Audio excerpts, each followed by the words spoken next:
ബഹുമാന്യരെ, എന്റെ പ്രിയമിത്രങ്ങളെ, ആദ്യമേ തന്നെ എല്ലാവർക്കും എന്റെ ഹൃദയം നിറഞ്ഞ ഓണാശംസകൾ നേർന്നുകൊള്ളട്ടെ. അല്പം വൈകിയാണെങ്കിലും ഒരു നല്ല കാര്യത്തിന് കാലവും നേരവും ഒന്നുമില്ലല്ലോ. ഓണത്തിന്റെ വലിയ ആരവമൊക്കെ ഏകദേശം ഒന്ന് അടങ്ങിയെങ്കിലും ഇന്ന് നാം നമ്മുടെ കോന്നി JCയുടെ ഓണാഘോഷത്തിനായി ഇവിടെ ഒത്തുചേർന്നിരിക്കുകയാണല്ലോ. ഇത്തരത്തിൽ ഒരുമിച്ച് കൂടുവാനും നമ്മുടെ സന്തോഷം പങ്കിടുവാനും ഇതിലും മികച്ച മറ്റൊരു അവസരം നമുക്ക് ലഭിക്കില്ല എന്നുള്ളത് കൊണ്ട് തന്നെ ഇതാണ് നമ്മുടെ ഓണം. ഇത്തരത്തിലുള്ള നമ്മുടെ കൂട്ടുചേരലാണ് നമ്മുടെ ഏറ്റവും വലിയ ആഘോഷം.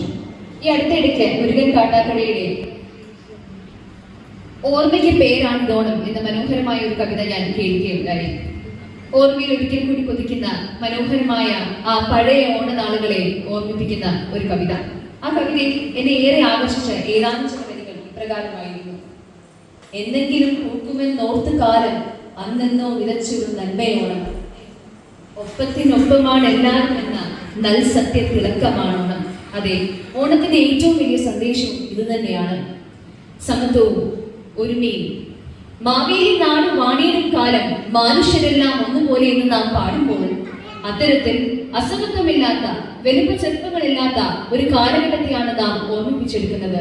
കള്ളവും ചതവുമില്ലാത്ത, ആദികളും വ്യാധികളുമില്ലാത്ത, എല്ലാവരും ഒരുമയോട് ജീവിക്കുന്ന ഒരു കാലഘട്ടം ഒരു ദിവസത്തേക്കെങ്കിലും തിരിച്ചെടുക്കുവാനുള്ള മലയാളിയുടെ ആഗ്രഹമാണ് ഓരോ ഓണക്കാലവും. പൂക്കളവും ഓണവിളിയും ഓണസദ്യയും പുത്തൻകോടിയും എല്ലാം നമ്മുടെ ഓണത്തിന്റെ പ്രത്യേകതകളാണെങ്കിലും ഇതിനെല്ലാം അപ്പുറം ഓണം എന്നത് ഒരു വികാരമാണ്. അകന്നിരിക്കുന്നവരെ ചേർത്ത് നിർത്തുവാനും മറന്നുപോയവരെ ഓർത്തെടുക്കുവാനും ഉള്ളു തുറന്ന് ചിരിക്കുവാനുമുള്ള ഒരു അവസരമാണ് ഓരോ ഓണക്കാലവും. JC പോലെ ഒരു ലോകോത്തര പ്രസ്ഥാനത്തിന്റെ ഭാഗമായിരിക്കുന്ന നാം ഓരോരുത്തരെയും സംബന്ധിച്ചും ഈ ഓണ സന്ദേശം വളരെ പ്രസക്തമായ ഒന്ന് തന്നെയാണ്. തീർച്ചയായും സമൂഹത്തിൽ സേവനമെന്ന ലക്ഷ്യം ഉറപ്പിച്ച ഒരു കൂട്ടായ്മയാണല്ലോ നമ്മുടേത്. സമൂഹത്തിൽ നന്മയുടെയും സമത്വത്തിന്റെയും ഒരുമയുടെയും വിത്ത് പാകുക എന്നത് തന്നെയാണ് നമ്മുടെ ഏറ്റവും വലിയ ലക്ഷ്യം. ഈ ലക്ഷ്യം ഊട്ടിയുറപ്പിക്കുവാൻ ഇന്നത്തെ നമ്മുടെ ഈ ഓണാഘോഷം പ്രചോദനമാകട്ടെ എന്ന് ഞാൻ ആത്മാർത്ഥമായി ആഗ്രഹിക്കുന്നു.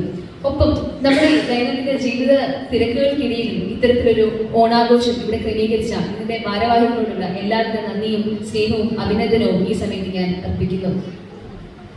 ഈ വർഷത്തെ ഓണത്തിന്റെ സമൃദ്ധിയും ഐശ്വര്യവും നമ്മുടെ വരുന്ന വർഷം മുഴുവൻ നമ്മുടെ ഓരോരുത്തരുടെയും ജീവിതത്തിൽ തിളങ്ങി നിൽക്കട്ടെ എന്ന് ആശംസിച്ചുകൊണ്ട് ഒരിക്കൽ കൂടി ഏവർക്കും എന്റെ ഹൃദയം നിറഞ്ഞ ഓണാശംസകൾ നേർന്നുകൊണ്ട് ഞാൻ എന്റെ വാക്കുകൾ ഉപസംഹരിക്കട്ടെ. നന്ദി, നമസ്കാരം. തോമസ്